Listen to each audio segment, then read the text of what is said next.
what you want, मतलब should I say or you will ask the questions? Okay.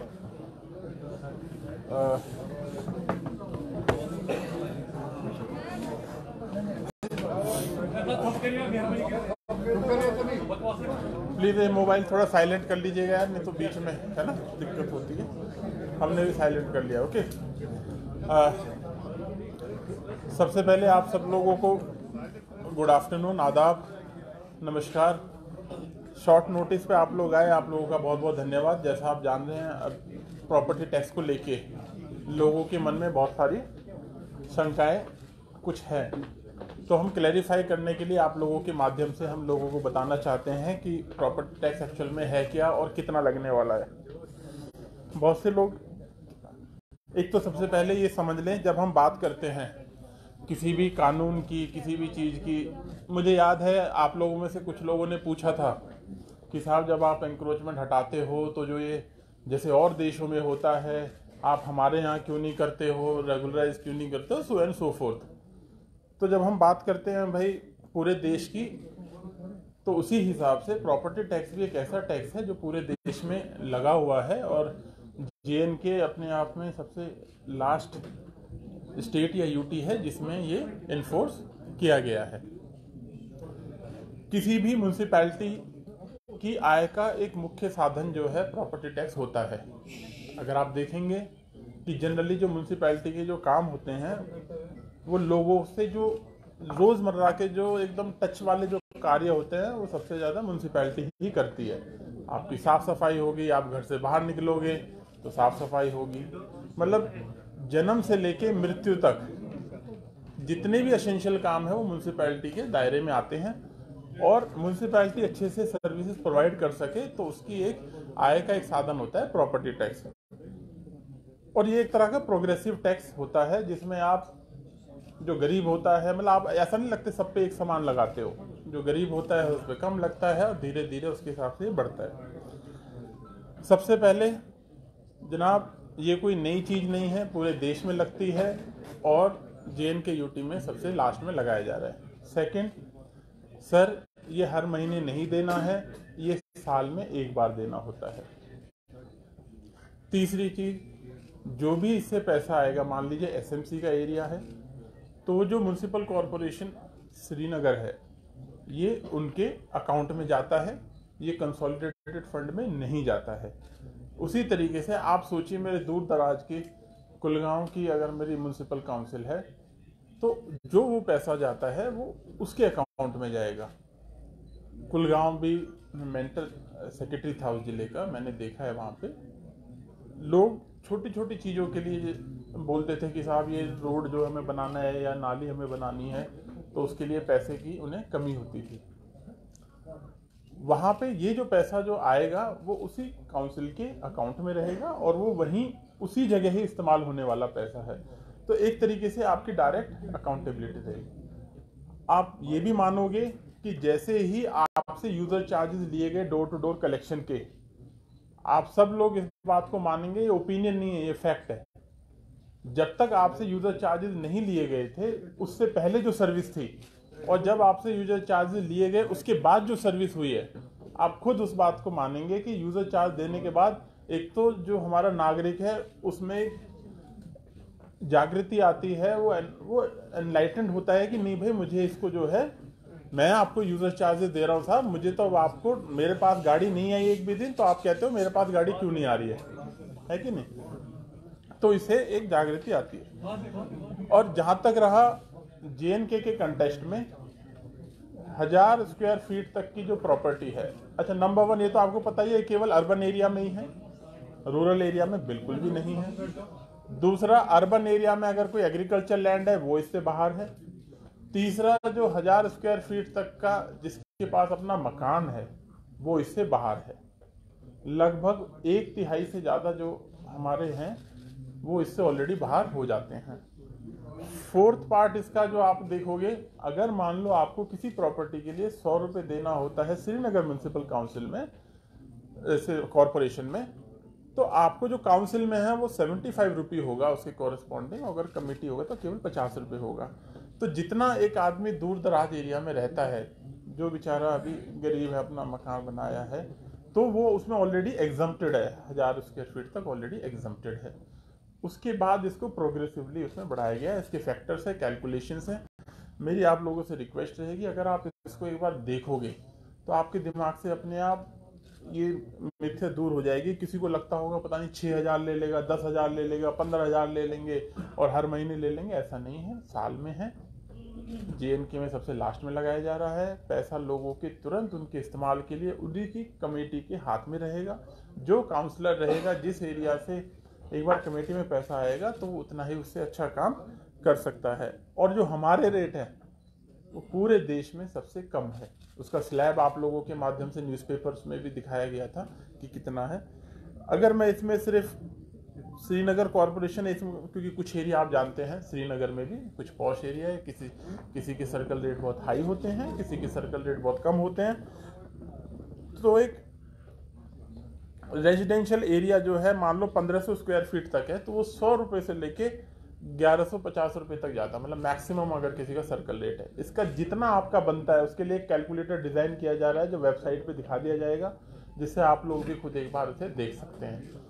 तो कर दिया है सर, है ना, उसको कर दिया है। बाकी इसके बारे में कुछ ये आप लोग को जो बताना चाहें और इसमें ऐड कर सकते हैं तो ऐड कर दें, फिर आपसे क्वेश्चन आंसर जो भी आप लोग ले लेंगे। पहले एक बार इनको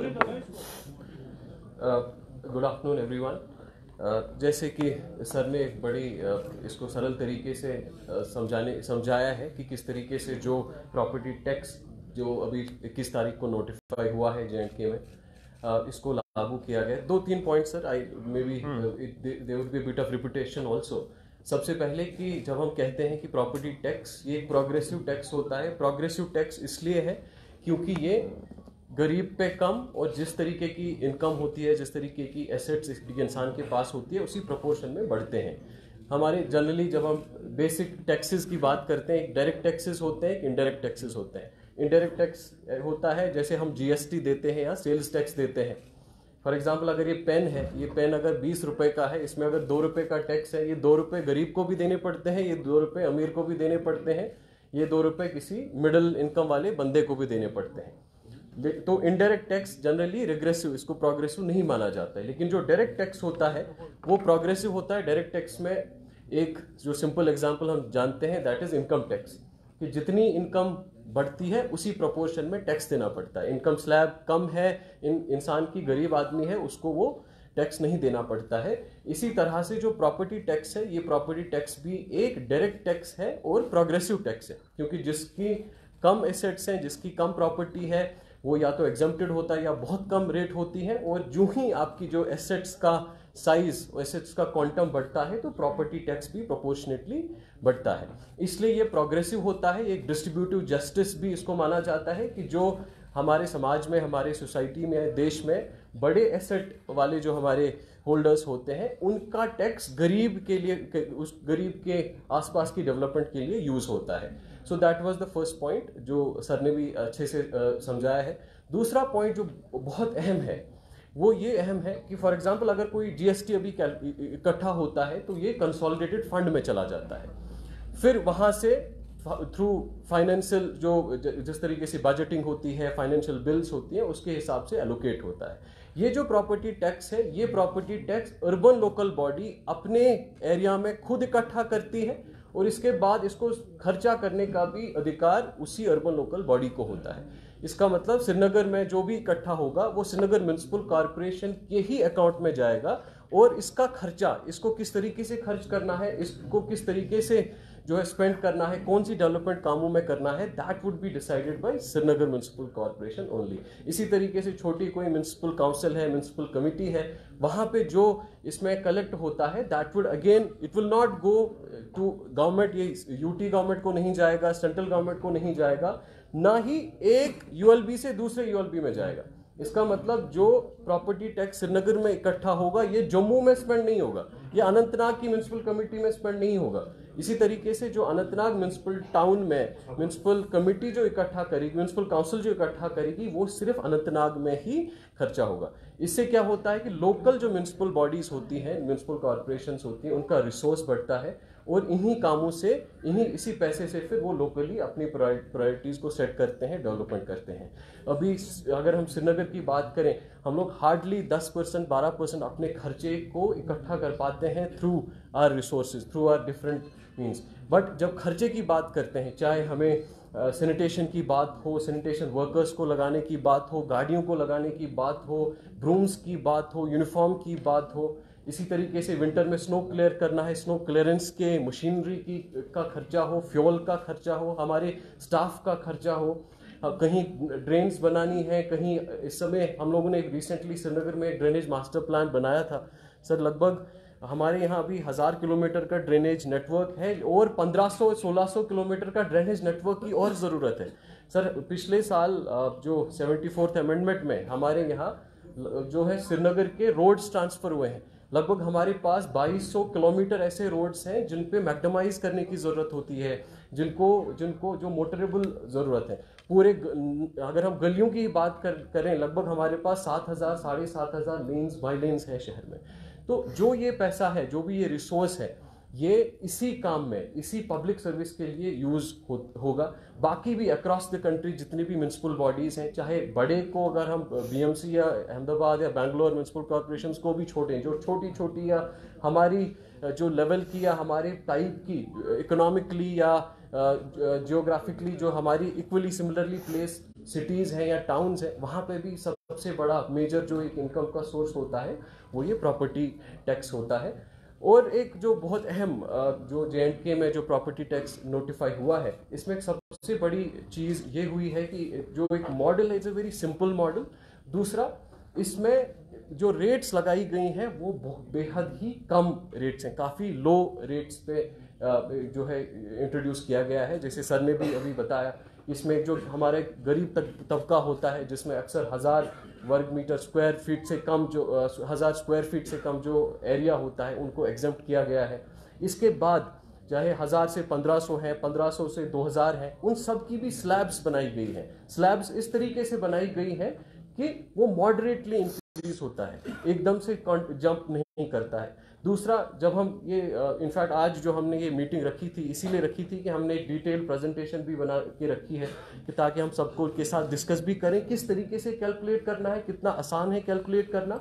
और कोई कहता है कि जी मेरा 5 लाख लग रहा है, 4 लाख लग रहा है, जो कि सही बिल्कुल भी नहीं है। इनफैक्ट हम लोगों ने आज पेन और पेपर भी सर यहाँ पे रखे हुए हैं कि इसके बाद we'll do this exercise.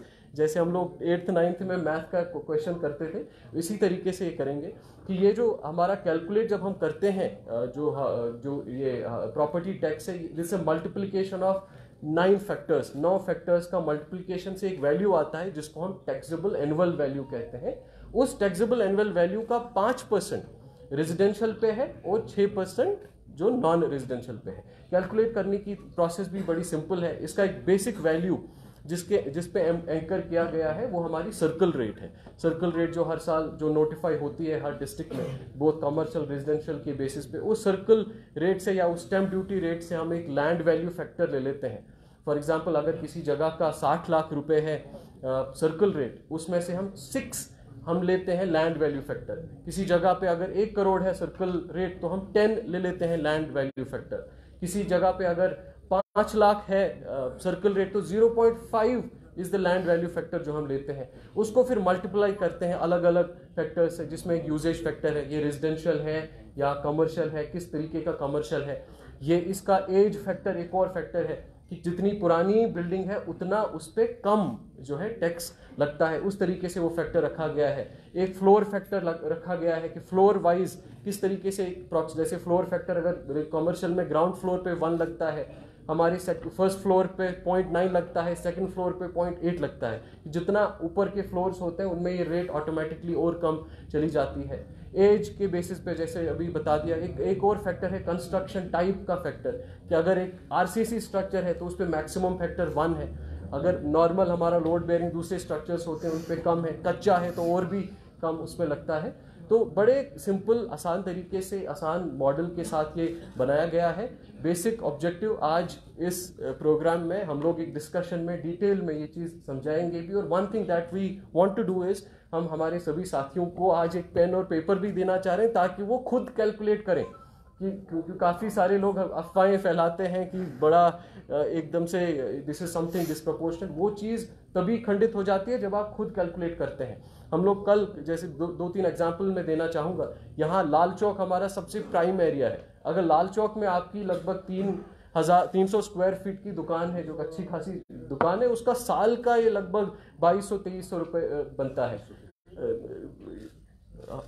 Something around that. इसी तरीके से अगर आपका राजबाग में है, 1 कनाल की ये है, तो उस पर भी आप देख सकते हैं 2000-2500 इसी के अराउंड ये बनता है। ये सभी कैलकुलेशंस भी हमने जो है अपने रखी भी है। इस समय हम लोगों ने ट्विटर हैंडल वगैरह पे भी एक बेसिक कैलकुलेटर भी शेयर किया है, जिसमें आप अपनी ये डेटा डाल के खुद देख सकते हैं, कैलकुलेट कर सकते हैं कि हमारा जो प्रॉपर्टी टैक्स कितना बनता है। बहुत ही कम जो है अमाउंट ये बनता है। इसमें सभी प्रोविजंस रखी गई हैं जिससे ये ज़्यादा प्रोग्रेसिव बने। इसमें ये भी है कि अगर टाइमली पे किया जाता है तो उसमें 10% का एग्जम्पशन भी होता है। सो कुल मिला के I think in conclusion, before we proceed for the further programme, we want to drive this point कि किसी भी तरीके से अफवाहों का, किसी भी तरीके से जो अनसबस्टेंशिएटेड क्लेम्स पे उन पे जो है बिलीव करने की ज़रूरत नहीं है। आप खुद ये एसओ भी पढ़ सकते हैं, इसके साथ जो एनेक्चर्स हैं वो भी आप देख सकते हैं। खुद जहां अपने घर का भी, अपने प्रॉपर्टीज़ का भी, जहां पे भी आप रहते हैं, आप खुद अपना कैलकुलेट करके देख सकते हैं।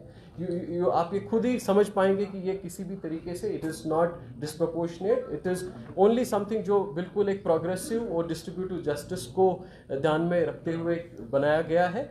और इससे जो भी रिसोर्स, जो भी इसमें वट एवर कलेक्शन हैपन्स, जो भी इसमें से फंड्स इकट्ठा होंगे, those will be used by the local body for the development, for the improvement of services for its citizens.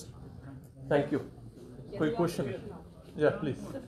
You are saying that poors are exempted because houses square feet से ज़्यादा जिनका होगा उन्हीं पे levy किया जाएगा tax. But Kashmir में everyone has more than 1000 square foot ज़मीन। गरीब से गरीब के पास भी 4 मरले 5 मरले है ही है। So how can we say poor are exempted?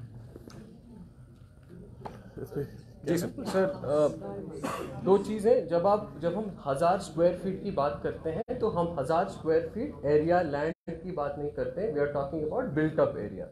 तो इनफैक्ट अगर आप हमारे श्रीनगर की ही बात करते हैं, डाउनटाउन के आप अक्सर एरियाज़ को देखते हैं, हमारा लार्ज प्रोपोर्शन जो एक गरीब तबका है, they fall with in this 1000 square feet bracket. In fact इसका भी एक लॉजिक है कि 1000 स्क्वायर फीट ही क्यों? जब हम प्रधानमंत्री आवास योजना के देखते हैं, जब हम लो इनकम ग्रुप में हाउसिंग का डेफिनेशन देखते हैं, सो उसमें this has been done keeping that things those things also in mind. दूसरी चीज़, जब 1000 स्क्वायर फीट से आगे का है, उसके बाद का मतलब ये नहीं हो कि किसी का अगर 1100 या 1500 स्क्वायर फीट है तो उसका एकदम से बहुत ज़्यादा है। उसका भी जो प्रॉपर्टी टैक्स मान लीजिए 1000, that is again very nominal, that's again very minimal. That people are reacting because it's happening in Kashmir for the first time. It's in the history. It's for the first time. That's why people are getting anxious and reacting like that. Sir ये बताइए कि Srinagar municipal corporation के पास elected body है corporators की, and through social media and other media they have rejected it. Will SMC still go ahead and impose it? सबसे पहले क्योंकि अगर आप ये एसओ पढ़ेंगे, इस एसओ में there is a reference to section 143A of municipal corporation act, जिसमें the government has the powers and authority powers to implement and issue this order, जिसको इशू किया गया है। And it is clearly written in the order that this will be implemented from 1st April 2023, and it will be implemented with that timeline, with that direction as the government has already issued. As far as the fact is concerned, again कि अगर ये order अगर government ने issue किया हुआ है, but this has been issued for the empowerment, for the improvement of the municipal bodies, मुझे लगता है सबसे बड़ा beneficiary इसका municipal corporation ही होगा। इससे जो भी funds, whatever, it's again at the cost of repetition, whatever the taxes will be collected that will be in the account of municipal corporation only, और हमारी municipal corporation ही decide करेगी उन funds को किस तरीके से कैसे spend करना है. Sir, government has already set senior citizens and several persons property tax relief, which offers tax relief to the property owners. क्या वो यूटी में भी इसमें भी कई तरह के जो एग्जाम्पशंस हमारे, फॉर एग्जांपल अगर आप जो एक्ट भी देखेंगे उसमें भी कई सारी प्रोविजंस में वो एग्जाम्पशंस दिए गए हैं. दोज एग्जाम्पशन सिमिलरली जो रूल्स भी फ्रेम किए गए हैं उन रूल्स में भी वो एग्जाम्पशंस, काफी सारे exemptions are already there. Those exemptions would be taken care of. Poverty line household जो है वो भी आ रहे हैं एग्जाम्पशंस में कि यस, जिस तरीके से अभी सर ने भी बताया कि जिस भी residential which is less than 1000 square feet they are exempted from property tax. उन पे कोई भी if somebody is from a below poverty household and उसका जो built up area है that is more than 1000 square feet, would he be exempted or would he be paying this? इसमें जो basis है property tax calculation का, that is the built up area. तो इसमें the category of the person will not be considered, it would be the built up area of the property. क्योंकि property tax है ना, तो property is the base. Sir one question. हाँ sir आपने अभी बताया जो एक टैक्स जो भी देगा प्रॉपर्टी टैक्स वो एलिजिबल टू पे, तो वो टैक्स का पैसा यहाँ के जो डेवलपमेंटल वर्क है उसमें लगेगा. सर अगर हम एक्सपर्ट्स की बात करें जो ना इकोनॉमी को समझते हैं अच्छे से, उनका ये कहना है कि जब तक एम्प्लॉयमेंट नहीं होगी किसी भी जगह, चाहे हम यूटी की बात करें, स्टेट की बात करें, कंट्री की बात करें, तब तक इकोनॉमी बूम नहीं होगी. जम्मू कश्मीर में सबसे ज़्यादा अनएम्प्लॉयमेंट रेट है और यहाँ पे टैक्स लगाया जा रहा है. हर किसी, अगर हम खाने की चीज़ों से अगर हम स्टार्ट करें, सुबह जब उठते हैं चाय पीते हैं, दूध से स्टार्ट करें हम, बल्कि शाम के खाने तक हर किसी चीज़ में जीएसटी है. अब आप प्रॉपर्टी टैक्स लगा रहे हैं, अनएम्प्लॉयमेंट यहाँ पे मोर देन 20% जहाँ तक मुझे याद है. तो अब कैसे देखते हैं इसको, तो यहाँ की इकोनॉमी सर्वाइव करेगी जम्मू कश्मीर के, स्पेशली जम्मू में? देखिए, इसमें दो तीन चीज़ें साफ है. नंबर वन, आप ये बताइए, जैसा अभी कमिश्नर साहब ने बताया आपको, अगर म्यूनसिपैलिटी 100 रुपये का खर्चा है इसका, तो इसकी इनकम कितनी है? जिन्होंने कहा 10 रुपये. हाँ हाँ, आता हूँ मैं इस पर. तो जो आप सैनिटेशन फ़ी और जितने भी जो फ़ी लगा के जो इनकम है कॉरपोरेशन की, वो 10 रुपये है अगर खर्चा 100 रुपये है. तो फिर आप क्या करते हो कि जब आपको अच्छी सर्विसेज देनी है, जैसे आपको कहा कि अब आपको रोड ट्रांसफ़र हो गए हैं, फिर आप क्या कहोगे? आप कहोगे कि भाई थोड़ा इनकम अपनी बढ़ाई जाए, यही सोचेंगे आप. क्योंकि जब आपको अच्छी सर्विसेज देनी है तो आपको इनकम भी चाहिए, उसके लिए पैसे भी चाहिए. If not property tax then what else? Okay, because इसके अलावा और कोई ऑप्शन है नहीं इमीडिएटली जो वाइडली एक्सेप्टेड है. यही नहीं, पूरे देश में दिया जाता है. और मैं एक चीज़ और बताता हूँ, हम तो फार्मर इनकम की बात कर लें, हम देश में टॉप 5 में आते हैं, तीसरे या चौथे पे आते हैं पर कैपिटा फार्मर इनकम की बात करें. आप हमारी बाकी जो डाटा उठा ले, मैं ओपिनियन की बात नहीं कर रहा, मैं डाटा की बात कर रहा हूँ, फैक्ट्स की बात कर रहा हूँ. ओपिनियन में तो आप कह सकते हैं साहब मुझे लगता है कि ये ऐसा नहीं होना चाहिए, ये एक ओपिनियन है, बट मैं डाटा की बात कर रहा हूँ साहब. चाहे वो बिहार हो, उड़ीसा हो, जहाँ हमसे कम लोग पैसा कमाते हैं, वहाँ भी लोग प्रॉपर्टी टैक्स देते हैं और अपने कॉरपोरेशन को देते हैं और उनको उसी से अच्छी सर्विसेज मिलती है. JNK में अभी जो हालात है आप भी जानते हैं, नंबर ऑफ टूरिस्ट पहले कितने थे, आज कितने हैं. एप्पल की पैदावार हो, केसर हो, या पहले कितनी थी और आज कितनी है. ठीक है, ये मैं आपके ऊपर छोड़ता हूँ कि पहले से बेहतर है, नंबर ऑफ टूरिस्ट पहले से ज़्यादा अच्छे हैं, लोग अच्छे पहले से कमा रहे हैं नहीं कमा रहे हैं, ये आपके ऊपर है. सर ये बताइए, प्रॉपर्टी टैक्स बोर्ड जो बना था, that was constituted in 2013 and both the houses, legislative assembly and council passed that legislation. Has government picked up things from there, or this process, this notification is a process that was restarted after 2009? देखिए, इसमें जो enabling power है, जो amendment किया गया था, वो आपको पता है ईयर 2020 में एक अनेबलिंग प्रोविजन जो इसमें लाया गया था, जिसको इन्वोक करके ये इसमें कानून को लाया गया है. ठीक, जिसमें इसको लेके आए हैं. और ये जो प्रोविजन है ये देश की पार्लियामेंट ने उसमें इंक्लूड कराए हैं। तो कोई ये कहे कि भाई इसमें कोई मतलब अनऑथराइजली विदाउट पावर इसको इम्प्लीमेंट कर दिया गया हो, आज की डेट में JNK में भी आप भी अच्छे से जानते हैं, एक्सेप्ट असेंबली बाकी सारे जो इंस्टीट्यूशंस है वो तो ऑलरेडी है ही। नीचे चाहे म्यूनिसिपल काउंसिल हो, कमेटी हो, पंचायत हो, या ऊपर ऑनरेबल MPs जो होते हैं वो भी है। तो ये ड्यू प्रोसेस के थ्रू ही लाया गया। कोई ऐसा होता है बंदा जिसको विरासत में प्रॉपर्टी मिली होती है, उसकी अपनी प्रॉपर्टी नहीं है, फादर की डेथ हो गई, उसकी प्रॉपर्टी थी तो अब वो उसमें रहता है, लेकिन खुद अनएम्प्लॉय है वो शख्स, तो कैसे टैक्स आप वसूल करेंगे? सर देखिए, जब आप कोई भी कानून बनाते हैं ना, तो आप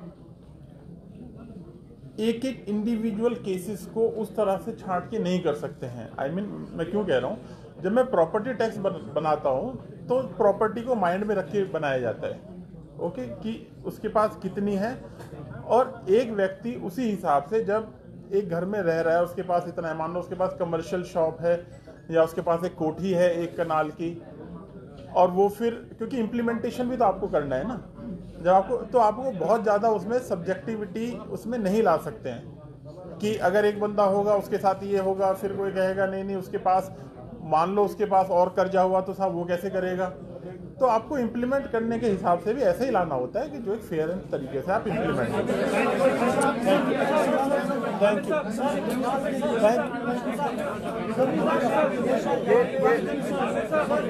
थोड़ा अगर यार 1 मिनट, अगर आपको 1 मिनट, आप लोग यहाँ जिसको भी और क्वेश्चन पूछना है हमारी वर्कशॉप को देख लो एक बार, आपको और क्वेश्चन पूछना है पूछ लीजिएगा, ठीक है।